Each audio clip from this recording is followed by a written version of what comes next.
Nós estamos falando a respeito do seguinte tema: como ser um jovem cristão num mundo em convulsão.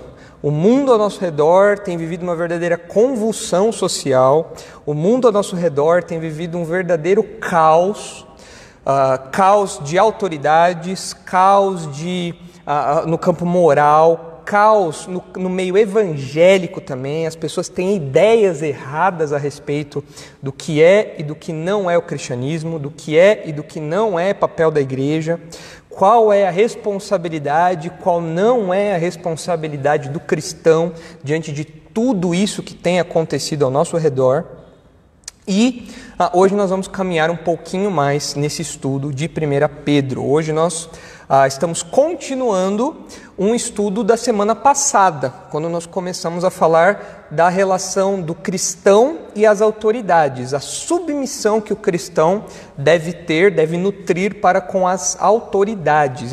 Em 1 Pedro 2, versículos 13 a 17. E hoje nós vamos, se Deus permitir, terminar esse estudo que nós começamos na semana passada, para então caminhar depois para mais um outro trecho de 1 Pedro, onde falaremos a respeito da relação, você pode ver aí no versículo 18, na sequência, da relação dos seus senhores com os escravos, dos senhores com seus escravos, tá ok?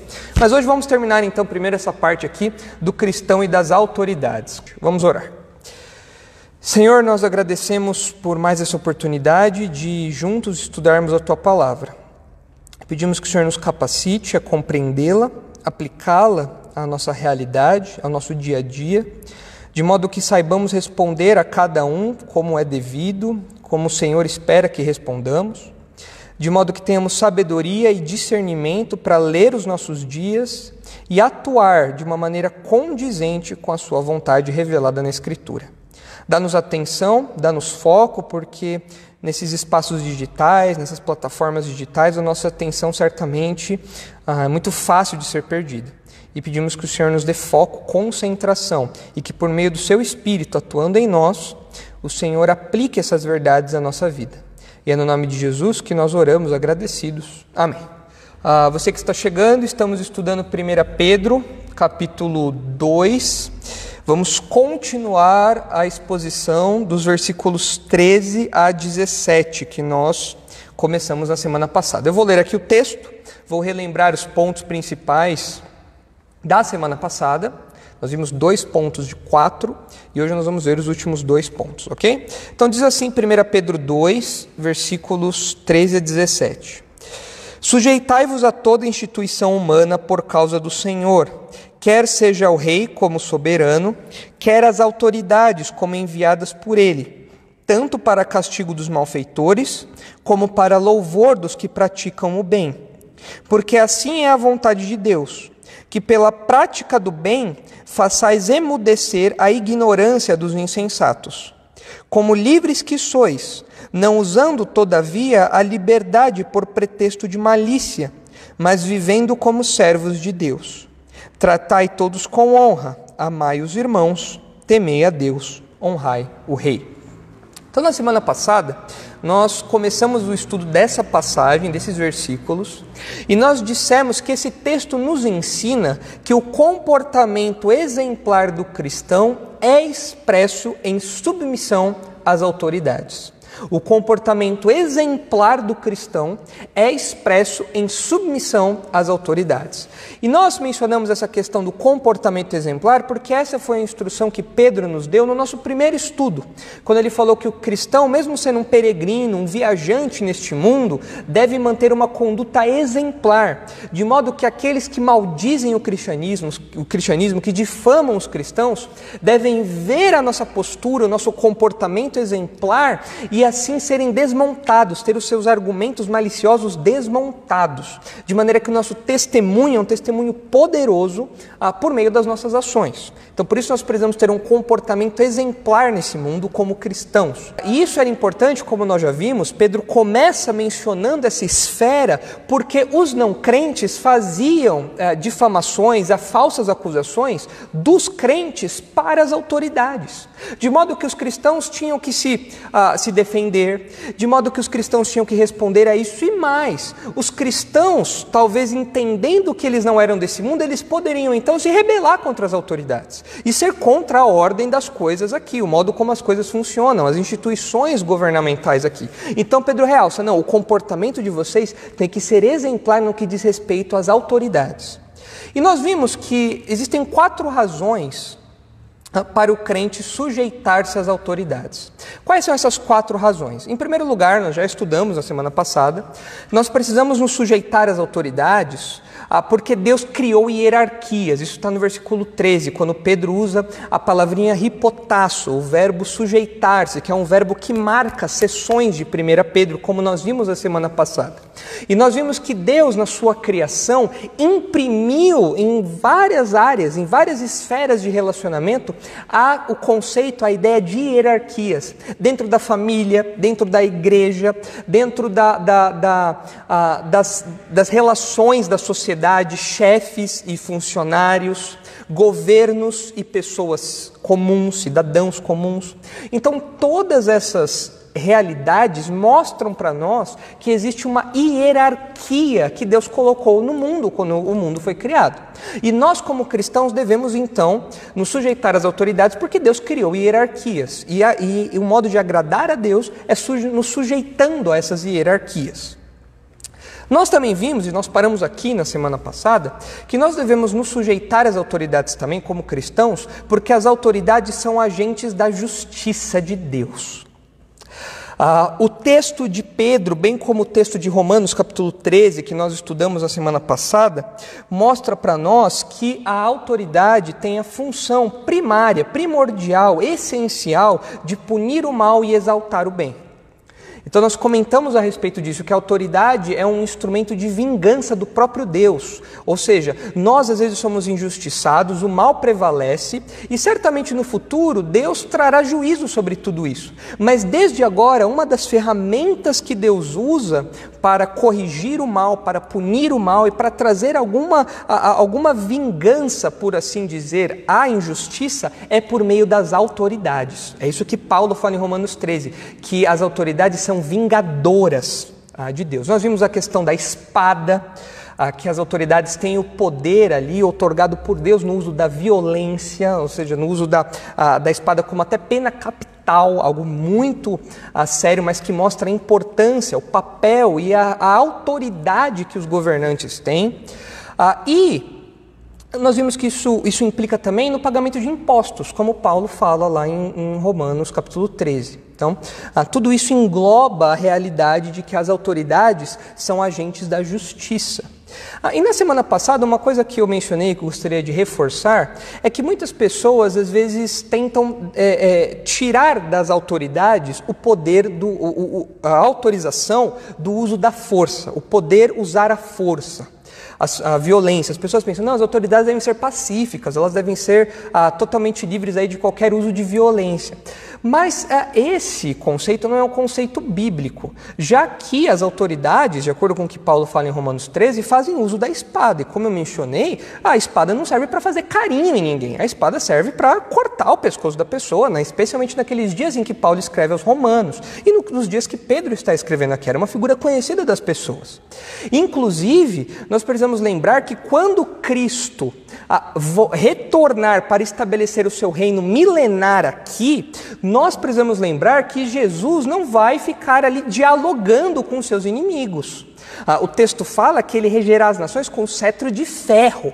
Ou seja, ele realmente, quando Cristo estabelecer o seu reino, vai usar sim de força para isso, como uma autoridade. Ele sendo o próprio Deus, ao instaurar aqui o seu reino no milênio, ele fará uso da força. Claro.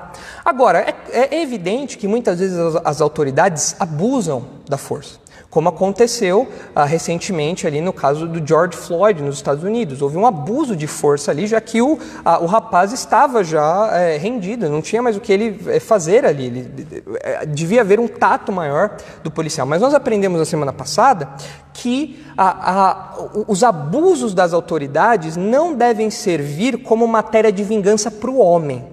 A ira do homem não produz a justiça de Deus.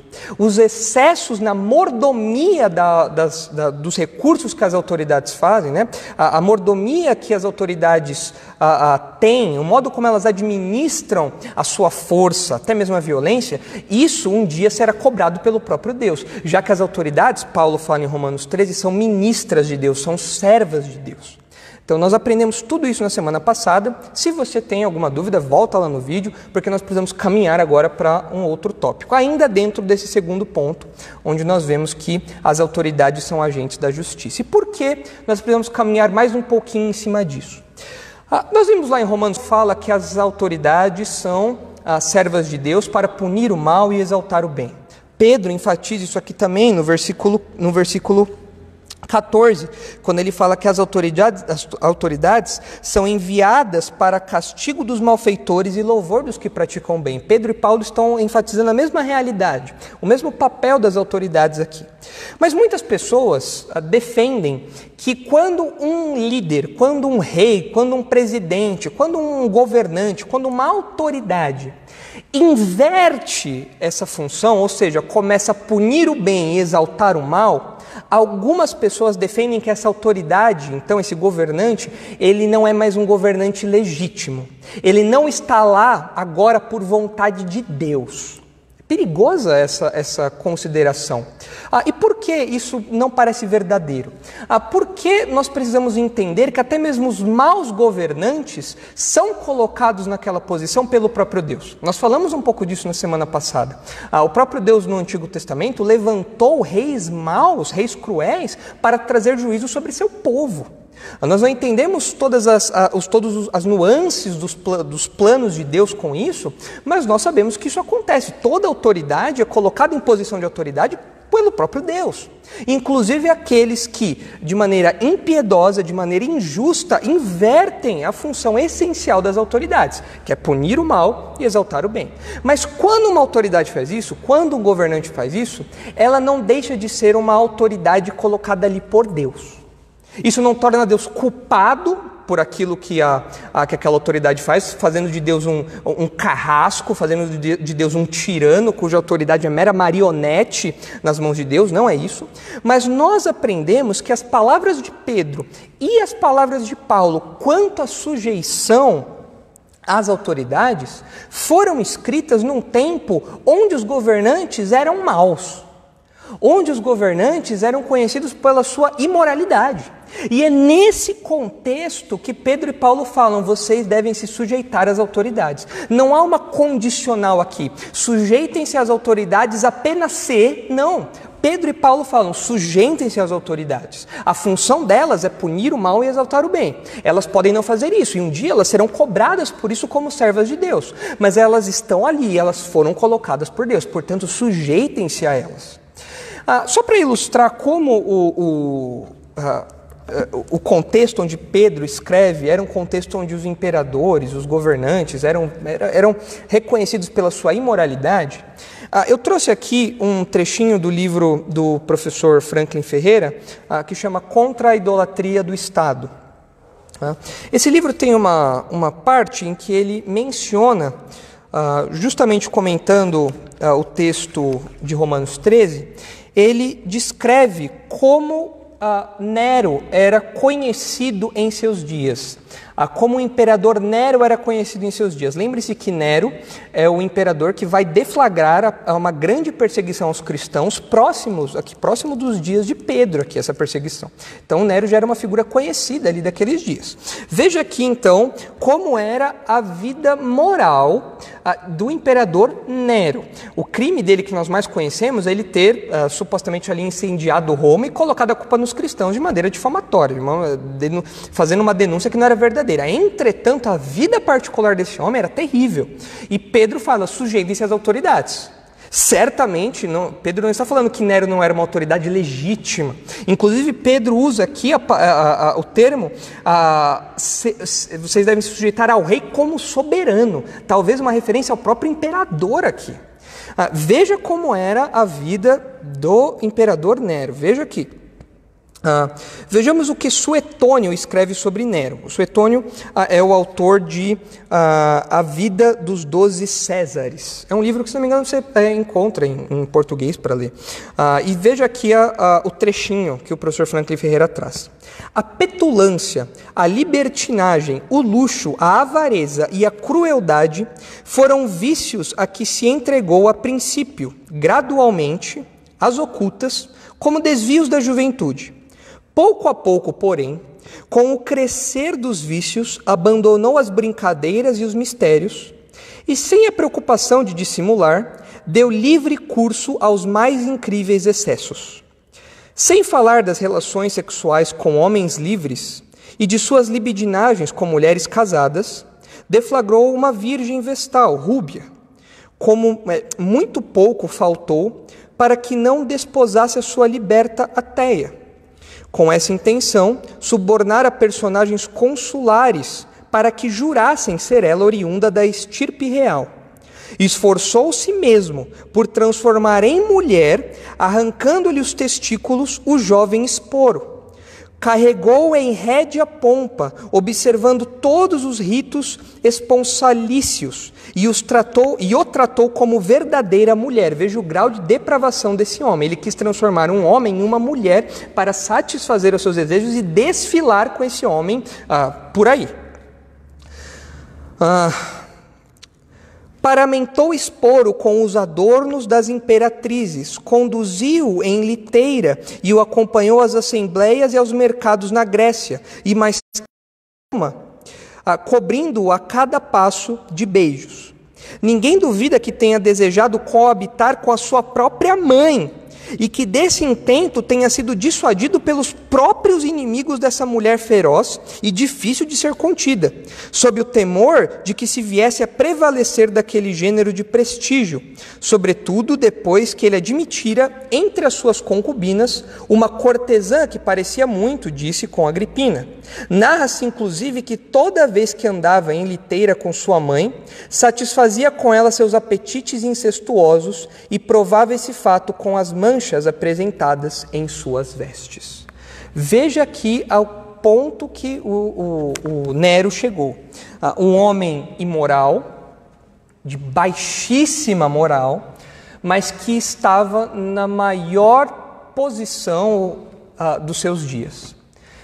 E é nesse contexto que Pedro fala: sujeitem-se às autoridades. O que não significa que nós concordamos com o que Nero fazia, que os cristãos concordavam, pelo contrário, os cristãos repreendiam isso, mas nós vimos na semana passada que o modo como o cristão repreende o mau comportamento, as más decisões dos seus governantes, não é por meio de badernas, não é por meio de movimentos aí passeatas, é por meio do bom comportamento, que é o que Pedro está falando aqui, um comportamento exemplar, e é por meio da nossa pregação, como nós vimos que também é uma tônica de Pedro, para que nós proclamemos as virtudes daquele que nos chamou das trevas para a sua maravilhosa luz. Foi assim que Elias combateu Acabe, foi assim que João Batista combateu Herodes, foi assim que o próprio Jesus repreendeu Pilatos, foi assim que nós vemos que Paulo repreendeu Félix. Então nós percebemos um modus operandi específico aí de como o cristão deve se comportar, como o cristão deve reagir diante dos maus governantes. Não existe essa ideia de deslegitimar o governante. Falar, não, Deus, ele está ali não por vontade de Deus, ou ele não representa mais uma instituição que é sustentada por Deus. Ele não é mais um governo legítimo. Isso não é verdade. Além disso, nós precisamos lembrar que Jesus e Paulo se submeteram às autoridades, mesmo que injustamente. O próprio Jesus teve um julgamento injusto e ainda assim se submeteu às autoridades. O próprio Jesus teve um julgamento injusto e ainda assim se submeteu ao resultado, à sentença que foi dada a ele. Jesus, como eu mencionei, reconhece inclusive a autoridade de Pilatos. Ele fala: você não teria nenhuma autoridade se do céu não te fosse dada.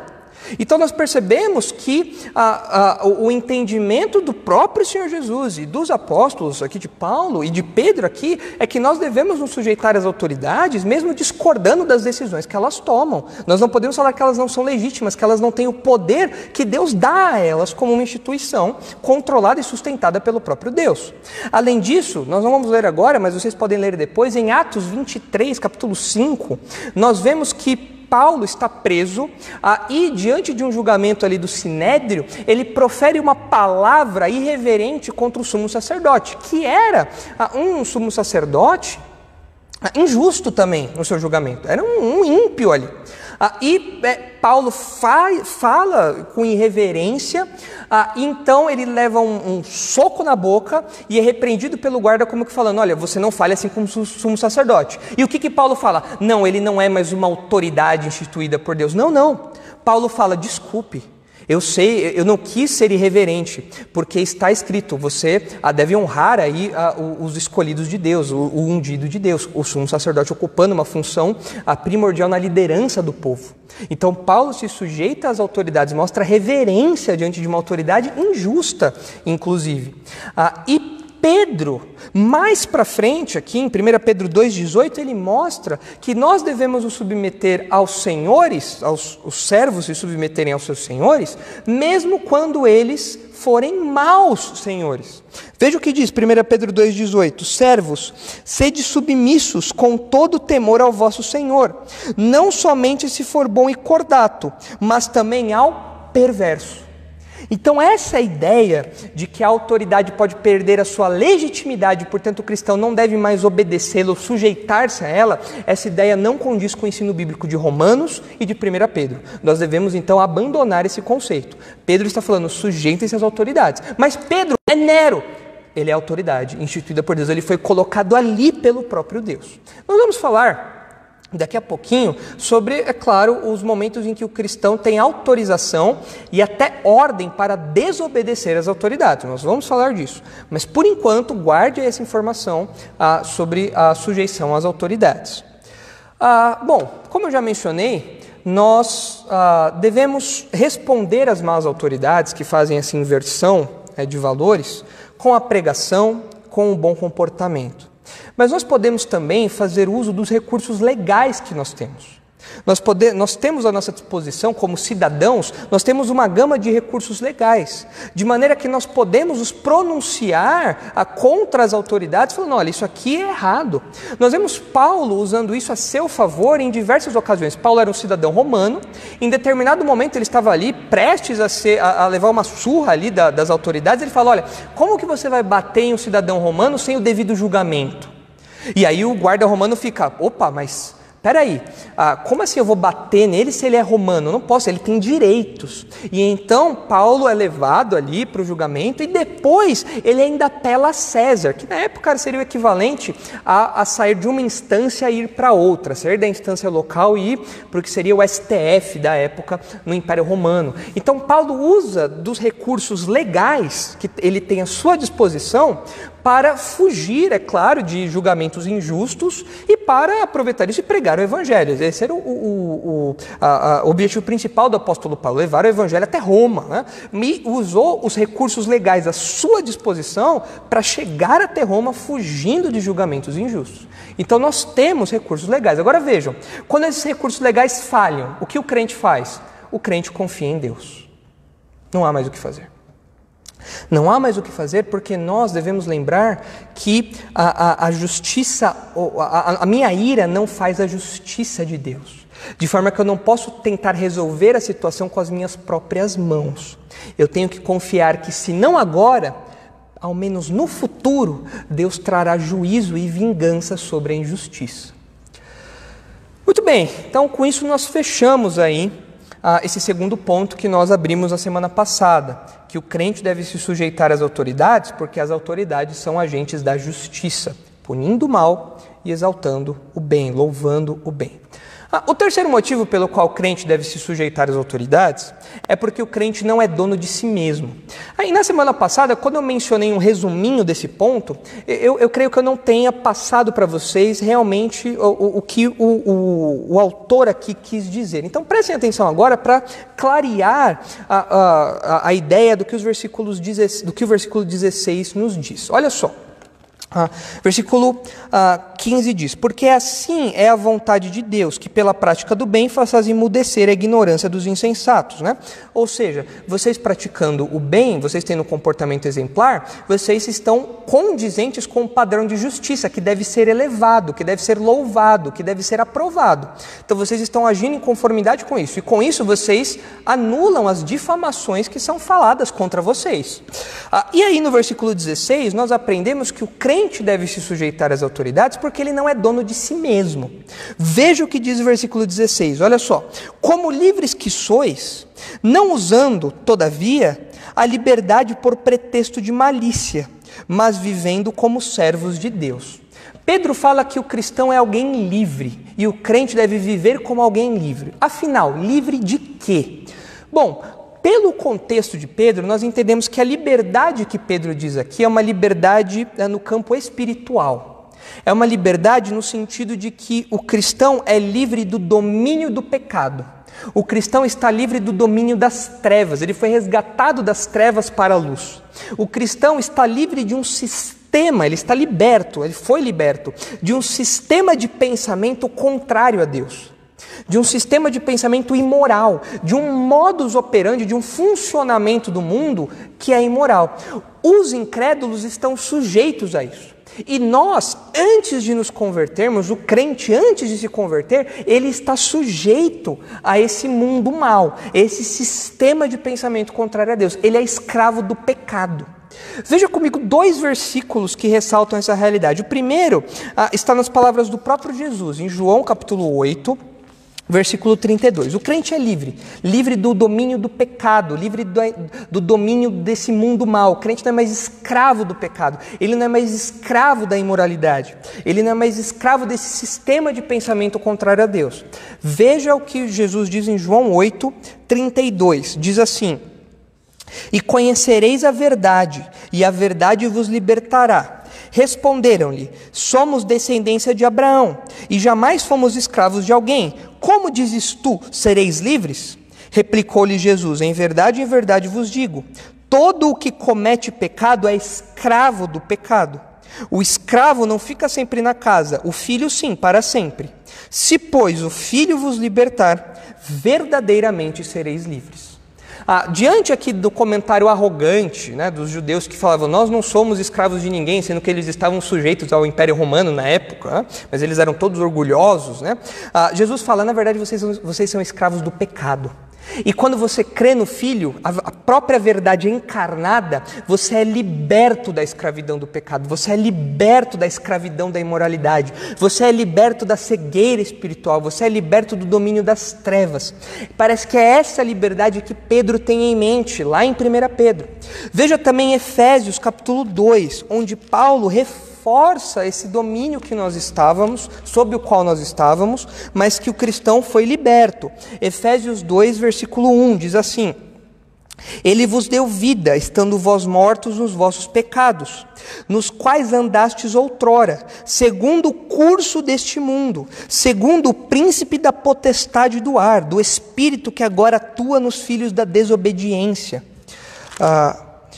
entre os quais também todos nós andamos outrora, segundo as inclinações da nossa carne, fazendo a vontade da carne e dos pensamentos, e éramos por natureza filhos da ira, como também os demais. Ou seja, nós estávamos numa relação de escravidão, nós éramos escravos do pecado, escravos desse sistema de pensamento contrário a Deus. Nós vivíamos para agradar a nós mesmos, mas Cristo nos libertou disso. Nós somos libertos disso. O nosso jugo foi quebrado. As nossas algemas foram quebradas. E Pedro lembra: vocês são livres. Entretanto, o fato de vocês não estarem mais sujeitos esse sistema de pensamento, ao sistema de pensamento contrário a Deus que prevalece nesse mundo, ainda que vocês não estejam sujeitos a isso, e agora vocês não são mais nativos daqui, mas agora vocês são sim peregrinos, viajantes aqui, ainda assim vocês não devem usar essa liberdade como pretexto para a maldade. Ou seja, o cristão poderia ver isso e falar, já que eu sou livre, então agora eu vou cair na bagunça mesmo. Agora eu não tenho mais responsabilidades para com nada nesse mundo aqui. Eu sou um peregrino, eu sou livre disso. E já que eu sou livre, agora então eu posso viver do jeito que eu quiser. Opa, Pedro fala, não é bem assim. Pedro lembra que a verdadeira liberdade não é fazer o que eu quero, mas fazer o que Deus quer. E esse ponto é um ponto crucial que eu quero fazer um pequeno parênteses aqui na nossa discussão, porque eu creio que o conceito de liberdade que nós tenhamos seja um conceito que muitas vezes engloba mais coisas do que o conceito bíblico de liberdade. O que eu quero dizer com isso? Pedro faz um contraste aqui, ele fala, olha, vocês são livres, mas vocês devem viver como escravos, como servos de Deus. Então Pedro usa aqui dois tipos de pessoas, o livre, aquela pessoa que não era escravo de ninguém, e nesse sentido o crente não é mais escravo do mundo, porém o crente é escravo de alguém, o crente é escravo de Deus, o crente é servo de Deus. E na nossa mentalidade pós-moderna, na nossa mentalidade contemporânea, a ideia de liberdade é uma ideia de não sujeitar-se a ninguém, de fazer o que eu quero, quando eu quero, como eu quero, do jeito que eu quero. É um conceito de liberdade que não condiz com a liberdade que Pedro está definindo aqui. Ainda que seja difícil nós definirmos, né, o que é liberdade, até pelas discussões iluministas, filosóficas que a gente tem, a Bíblia mostra que liberdade, a verdadeira liberdade, é sair da escravidão do pecado e tornar-se escravo de Deus. Isso é liberdade. Liberdade é uma troca de senhorio. É você estar antes sujeito ao pecado e agora você está sujeito a Deus. E agora você pode viver de acordo com a vontade de Deus. Agora você pode sujeitar-se à vontade de Deus. Você tem um novo coração, você tem uma nova mente, você não é mais escravo das suas inclinações. E agora você é livre para viver do modo como Deus quer que você viva. Então, quando nós pensamos na liberdade do cristão, fica evidente que o cristão não é um baderneiro, não é um imoral que vive de acordo com as suas próprias paixões, nem pode ser. O cristão é alguém que vive de acordo com a vontade de Deus, e isso é liberdade. Talvez isso soe para você como uma coisa chocante. Peraí, como assim? Eu viver sujeito a alguém é liberdade? Sim, isso é verdadeira liberdade. Eu tomo aqui as palavras de Michelangelo, atribuídas a Michelangelo, emprestadas, para ilustrar isso. Atribui-se a Michelangelo um poema romântico, que eu vou tomar aqui emprestado e aplicar a Deus, fazer aqui uma releitura do poema, onde Michelangelo, num verso, ele diz assim: quando sou teu, então sou verdadeiramente eu mesmo. Aí, ó, para você quiser falar isso para sua namorada, pode falar isso. Quando sou teu, então sou verdadeiramente eu mesmo. E isso é liberdade cristã. Quando nós somos servos de Deus, vivendo de acordo com a sua vontade, mostrando um comportamento exemplar no mundo, nós somos quem nós vivemos do modo que Deus nos fez para viver. Nós somos quem nós fomos feitos para ser. É a plenitude da humanidade. É a verdadeira liberdade. Por isso Jesus disse: se o Filho vos libertar, verdadeiramente sereis livres. Então nós precisamos o nosso conceito de liberdade, porque nós devemos usar a nossa liberdade nos termos bíblicos. A nossa liberdade de uma maneira legítima. Nós devemos usar a nossa liberdade de uma maneira legítima, que implica sujeitar-se às autoridades terrenas. Ter um comportamento exemplar diante das autoridades terrenas. É isso que Pedro está falando. Olha, vocês são livres. Vocês não estão mais debaixo do pensamento desse mundo, do controle, da escravidão desse mundo. Mas vocês são escravos de Deus. E vocês devem viver em harmonia com isso. Vocês devem viver de acordo com isso. em sujeição a Deus, o que implica sujeição às autoridades, porque Deus quer que vocês façam isso. E agora vocês são livres para fazer isso. E sujeitar-se às autoridades em obediência a Deus é a verdadeira liberdade. Então isso também serve de alerta para nós, e aqui é onde eu quero fechar esse parênteses sobre liberdade. Isso serve de alerta para nós, especialmente para o jovem, politizado, social-democrata, vegano, né? Eco-friendly. Né? Nós precisamos ter cuidado com as causas que nós abraçamos quando defendemos a liberdade. É claro que existe um campo onde a liberdade flui, a liberdade emana da dignidade humana. Nós acreditamos que o ser humano feito à imagem e semelhança de Deus tem uma dignidade intrínseca e, portanto, é conferido ao ser humano um campo de liberdade intrínseco.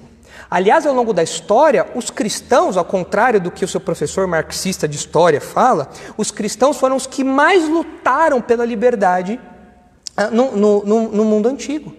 Os cristãos sempre tiveram um padrão de liberdade justamente por compreenderem que o ser humano, mesmo incrédulo, é feito à imagem e semelhança de Deus.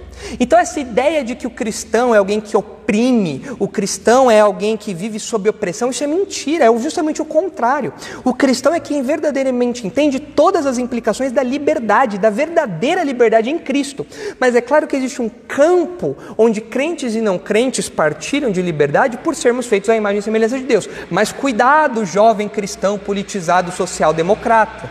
Porque pode ser que você dê a mão para movimentos pela liberdade, que ainda são movimentos que não pregam a verdadeira liberdade, mas são movimentos que pregam a escravidão a outras coisas.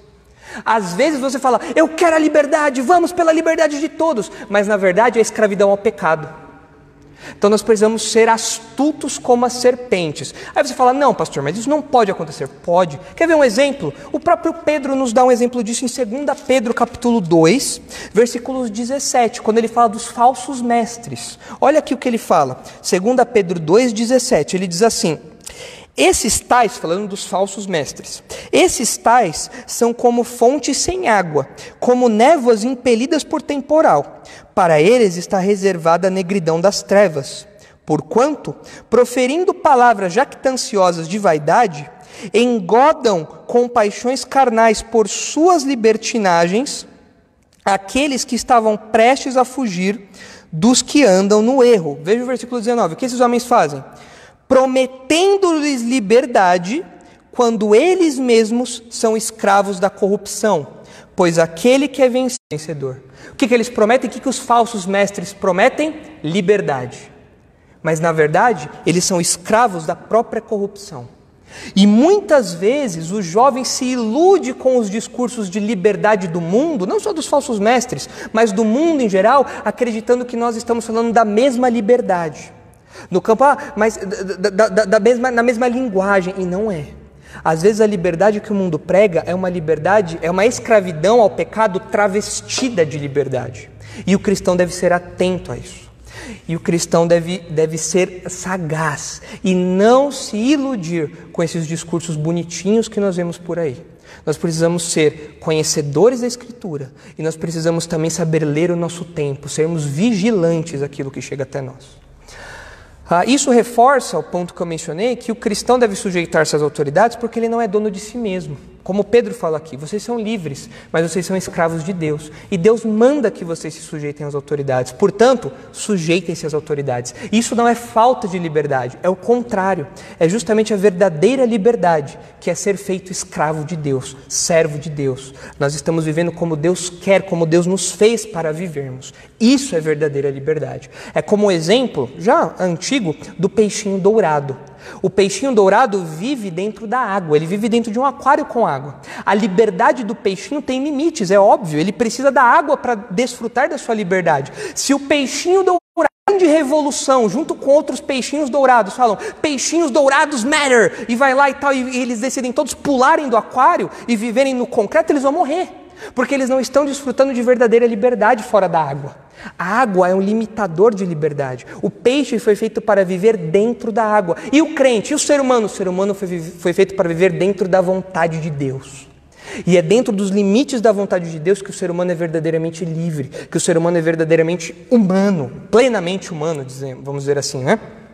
Então, nós não somos donos de nós mesmos. Nós vivemos dentro da esfera da vontade de Deus e nos sujeitamos às autoridades, porque nós não somos donos de nós mesmos. E por fim, para terminar, o quarto ponto, o quarto motivo, a quarta razão pela qual o crente deve se sujeitar às autoridades é porque o cristão tem uma postura adequada a cada esfera. Ou seja, o cristão sabe como ele deve se portar, se comportar em cada esfera, em cada ambiente onde ele circula. Veja o que diz o versículo 17 de 1 Pedro 2. Diz assim: tratai todos com honra, amai os irmãos, temei a Deus, honrai o rei. Nós percebemos aqui 4 verbos. Nós devemos honrar a todos, o que significa, basicamente, que nós devemos reconhecer a dignidade intrínseca de todos os seres humanos, tratando a todos com o devido respeito. E é por isso que o cristão, por exemplo, não pode ser racista. É por isso que o cristão não pode ter um preconceito para com alguém por conta da classe social de determinada pessoa. Isso não pode acontecer, isso é pecado. Por quê? Porque eu não estou tratando a todos com honra. Eu tenho que tratar a todos com o devido respeito, reconhecendo a devida dignidade intrínseca do ser humano, que é feita à imagem e semelhança de Deus. Então o cristão tem que tratar bem a todos. Por isso que Tiago, por exemplo, fala que nós não podemos fazer acepção de pessoas, como é muito comum acontecer. Você fazer acepção de pessoas, seja pela cor, seja pelo status social, como é o caso de Tiago, nós não podemos fazer isso. Nós não podemos maldizer as pessoas que são feitas à imagem e semelhança de Deus. Nós não podemos difamar as pessoas feitas à imagem e semelhança de Deus. Nós devemos honrar a todos, reconhecendo a dignidade delas como imagem e semelhança de Deus e respeitando-as, tendo um tratamento respeitoso, com palavras adequadas, com um tratamento adequado, uma postura adequada, tudo de maneira honrosa. Além disso, Pedro fala que nós devemos amar os nossos irmãos. Honrem a todos e amem os seus irmãos. E pode ser, pela leitura de 1 Pedro, se você lê 1 Pedro inteira, talvez você perceba que pode ser que os crentes ali estavam vivendo algum tipo de animosidade dentro da igreja. Algum tipo de conflito ali dentro da igreja. E Pedro lembra, olha, vocês devem amar a todos os irmãos. O trato interpessoal de vocês, as relações interpessoais de vocês, devem ser marcadas por amor. Veja o que o próprio Pedro diz em 1 Pedro 4, versículo 8 e 9. Olha só. Acima de tudo, porém, 1 Pedro 4, 8. Acima de tudo, porém, tende amor intenso uns para com os outros, porque o amor cobre multidão de pecados. Sede mutuamente hospitaleiros, sem murmuração, servi uns aos outros. E Pedro continua, o que mostra que a marca do cristianismo é o amor. É o amor entre os irmãos.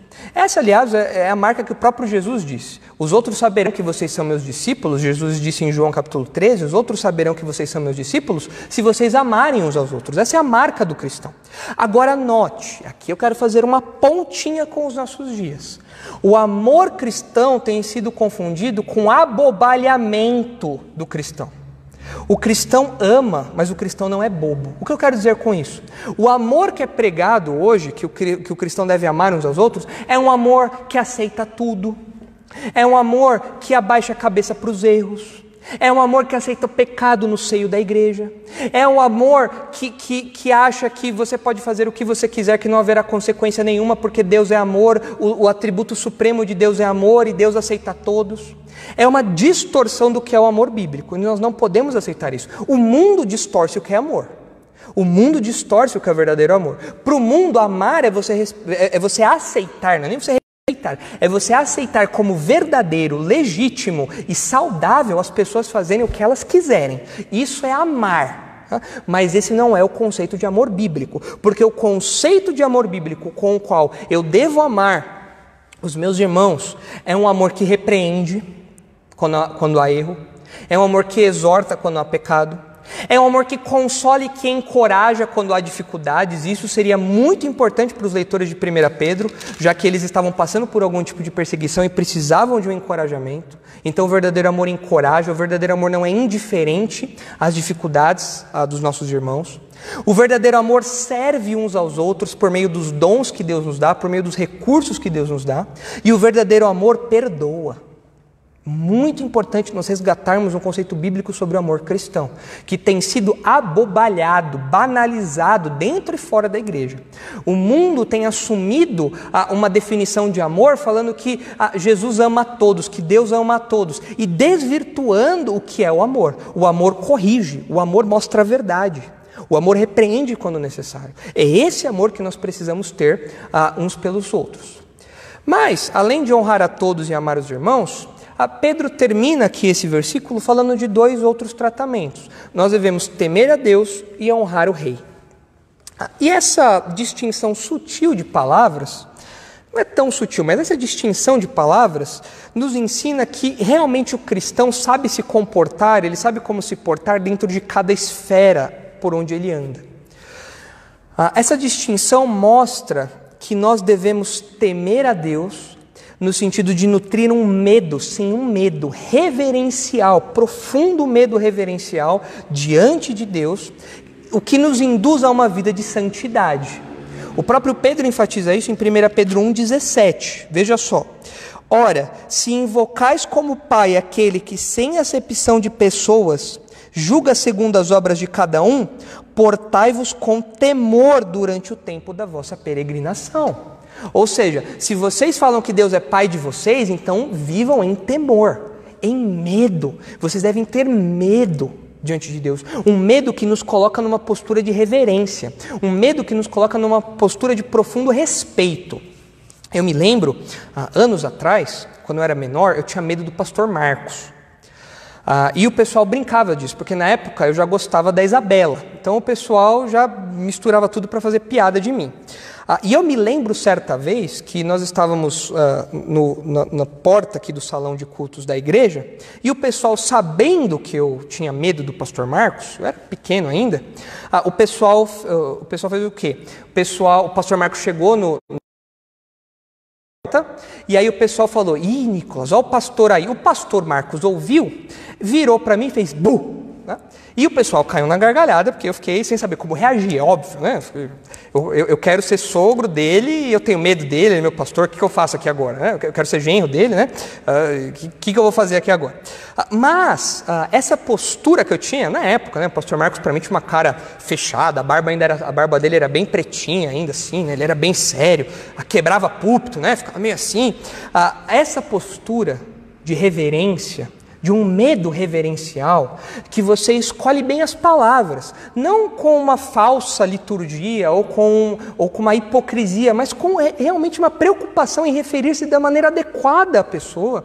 É o modo como o crente deve se portar diante de Deus, com reverência, com medo reverencial. É o Criador do universo, é o Deus que me chamou das trevas para a luz. É o Deus que de nada me fez agora sacerdócio real. Essa é a minha postura. Eu estou diante dele, no seu trono, eu estou com a cabeça curvada, humilde diante dele, reconhecendo a sua soberania e a minha pequenez. Essa é a postura do crente diante de Deus. Por isso Pedro fala: temam a Deus. Mas Pedro fala para nós honrarmos o rei. Por que Pedro fala para nós honrarmos o rei? Aqui é o ponto de equilíbrio. Nós devemos honrar o rei porque nós não devemos temer o rei. O rei, as autoridades não devem partilhar ou compartilhar do tratamento que nós damos a Deus. Nós não devemos nutrir uma divinização das autoridades. Nós não podemos viver em uma sujeição cega às autoridades. Nós não devemos tratar as autoridades do mesmo modo como tratamos a Deus. Existem aqui esferas, existem aqui campos de atuação. A Deus eu temo, eu tenho medo, eu tremo na sua presença e eu me submeto completamente à sua soberania, ao seu cetro real. Agora, ao rei eu honro, ou seja, eu reconheço a sua autoridade, eu me submeto à sua autoridade, eu me coloco debaixo das suas leis, eu reconheço a dignidade que ele tem, eu reconheço o poder que Deus deu a ele, eu reconheço tudo isso e me coloco em sujeição, hipotasso, eu me coloco debaixo dele. Mas existe alguém acima dele. Existe alguém acima do rei. Eu honro o rei, mas eu temo a Deus. Com essa distinção de palavras, Pedro nos mostra novamente uma hierarquia. É importante. Porque existem momentos, meus irmãos, aqui nós caminhamos para aquilo que eu julgo a exceção, o momento em que o crente deve desobedecer às autoridades. Essa hierarquia mostra para nós que quando a autoridade nos obriga a pecar, então é o momento de nós desobedecermos a ela. Quando a autoridade nos obriga a pecar, nós devemos desobedecê-la. Note o que eu disse, a desobediência civil, na Bíblia, acontece apenas quando há a obrigatoriedade do pecado, não quando há a possibilidade do pecado. O que eu quero dizer com isso? Nós repreendemos e rejeitamos a ideia do aborto. E nós vemos os países cada vez mais perto, aí, o mundo inteiro cada vez mais perto de abrir as portas aí do aborto para qualquer situação. Nós repreendemos isso, nós discordamos disso. E nós levantamos a nossa voz como defensores da verdade, falando que isso é homicídio, que isso é pecado, isso é errado, Deus reprova isso. Entretanto, eu não preciso desobedecer à autoridade, porque a autoridade não me obrigou a abortar. A pessoa tem a possibilidade de abortar. E eu vou tentar dissuadi-la, argumentar, repreender, corrigir, falar, olha, isso não é certo, mas eu não sou obrigado a abortar. Eu não sou obrigado a isso. Há possibilidade de, mas eu não sou obrigado a. E essa distinção, que pode parecer simples, pastor, ok, isso é uma coisa evidente, é a distinção que, de novo, nos remete à legitimidade do governo. Quando nessa hierarquia eu me submeto às autoridades, reconheço a autoridade, mas também reconheço que há um Deus acima das autoridades e que quando essa autoridade fere o meu temor a Deus, é a Deus que eu vou respeitar. Como os apóstolos falam, nos importa obedecer a quem? A Deus ou aos homens? Obviamente a Deus. Quando há conflito nesse campo, é evidente que o temor a Deus fala mais alto que a honra ao governo, ao rei. É evidente isso. Mas notem, quando há obrigatoriedade do pecado, que é o que acontece nos exemplos bíblicos. Por exemplo, as parteiras hebreias, em Êxodo capítulo 1, é ordenado que elas matassem as crianças. E o texto fala que por temor a Deus, elas não mataram as crianças. Então note, significa que quando um rei me obriga a pecar, desobedecê-lo é uma prova de temor a Deus, que foi do que nós acabamos de falar. Desobedecer às autoridades, nesse caso, é temer a Deus. Isso é importante. Nós vemos também os jovens na Babilônia, Sadraque, Mesaque, Abidnego, tendo que se dobrar ali a adoração ao rei, e eles falam, não, nós não vamos nos dobrar diante disso, nós não vamos nos dobrar diante dele e desobedecem, porque eles estão sendo coagidos a pecar, e entre a honra ao rei e o temor a Deus, eu fico com o temor a Deus. Nós vemos Pedro e João, como eu mencionei em Atos capítulo 4, onde eles falam, importa obedecer a Deus antes dos homens. Não há diálogo nesse campo. Então, há sim espaço para desobediência civil na Bíblia, mas quando as autoridades civis nos obrigam a pecar, não apenas quando elas abrem a permissão ou a possibilidade do pecado, porque eu como cristão vou repreender aquela possibilidade, eu como cristão vou me opor àquela possibilidade, mas isso não significa que ele está me obrigando a pecar.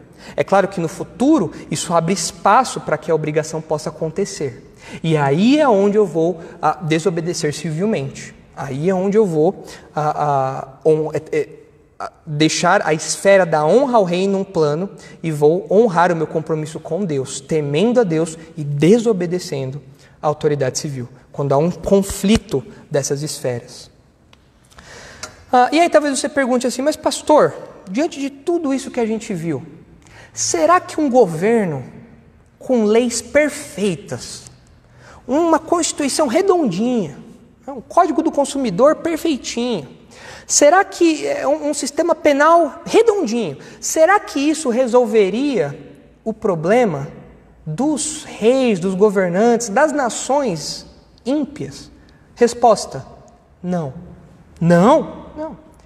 Deuteronômio 4 fala que não havia nação ao redor de Israel que tinha as leis tão boas e justas como o povo de Israel tinha. No Antigo Testamento, o povo de Israel era governado por uma teocracia. O próprio Deus governava diretamente a nação. Mas mesmo com as leis mais perfeitas, mesmo com o sistema penal mais perfeito, mesmo com o legislativo, o judiciário, o executivo arredondinho, ainda assim o problema é o coração do homem, é o pecado que há no coração do homem. E isso deve nos lembrar que política não salva ninguém, política não redime, governos não salvam a alma das pessoas. Nós lutamos por um governo justo, nós lutamos por um governo equilibrado, nós votamos para isso, mas nós precisamos lembrar que a salvação do homem não está na educação, a salvação do homem não está na política, a salvação do homem está em Cristo. E eu quero terminar o nosso estudo aqui, nesses últimos minutinhos, lendo um trecho desse livrinho aqui, de Wayne Grudem, Política segundo a Bíblia, onde ele ressalta justamente isso, que política não salva, os governos não salvam. Ele diz assim: o governo não é capaz de salvar as pessoas nem de transformar de modo fundamental o coração humano. A salvação pessoal é obra de Deus, não do governo. É importante lembrar que existem tarefas que o governo não é capaz de realizar, tarefas que Deus confiou à Igreja, ao Espírito Santo, operando por meio da Bíblia, a palavra de Deus. Nem mesmo o mais excelente governo civil é capaz de salvar as pessoas de seus pecados, pois isso só acontece pela fé pessoal em Jesus Cristo. Somente Deus pode dizer: porém as minhas leis na sua mente as escrevereis em seu coração. Eu lhes serei Deus e eles me serão povo. Portanto, os cristãos não devem jamais depositar no governo sua esperança última de mudança do coração humano ou transformação de uma nação de pecadores em uma nação de pessoas santas e justas diante de Deus. Isso é obra de Deus somente, realizada por meio da Igreja, quando esta proclama o Evangelho de Jesus Cristo e as pessoas creem em Cristo pessoalmente e experimentam que se alguém está em Cristo é nova criação. É um fator importante para os cristãos que trabalham para influenciar o governo. Devemos lembrar que a necessidade mais fundamental de toda a sociedade é o Evangelho de Jesus Cristo, um Evangelho anunciado pela Igreja e não pelo governo. Jesus é o caminho, a verdade e a vida. A Bíblia diz que em Cristo estão ocultos todos os tesouros da sabedoria e da ciência.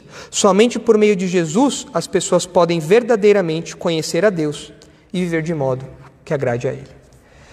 Vai acabar aqui o Instagram? 2 minutos? Então lembre-se disso. Se você está nos assistindo e você é um incrédulo, alguém que não confiou em Cristo como seu Salvador, o governo não é a solução do seu problema. O seu problema é o seu coração pecador.